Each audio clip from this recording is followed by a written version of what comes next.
There's been a recent rise in burglaries in Boone County. Officers say most of these burglaries could be stopped by simply locking your car. Mariana Rodriguez learned many have something else in common. Mariana?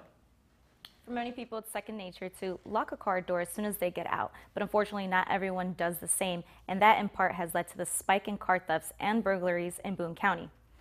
We're very strict here, and if you get caught, there's a strong likelihood that you're going to go to prison in Boone County. Boone County Sheriff Dave Ernest sends a strong message to potential criminals. This after a spike in car burglaries and thefts in recent months. Groups will come in, they'll hit certain areas, certain subdivisions, certain rural areas, and they get what they can and they move on. Investigators say the groups are now working together, but they do believe they share one thing in common. Unfortunately, it's driven more than likely from narcotics and the addiction of that.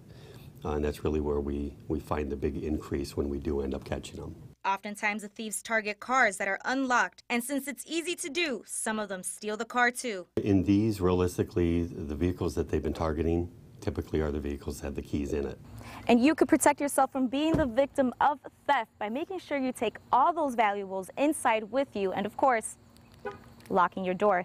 Ramel Stovall has lived in Boone County for years. After having his car broken into a while ago, Stovall says he learned his lesson. If I do leave a valuable, it's not up on a seat, it's not in view of anyone that can walk past and look in and see that there's a value in there to give them initiative to make them want to break in. One tip both Stovall and police can agree on is to always pay attention. Always be aware of your surroundings.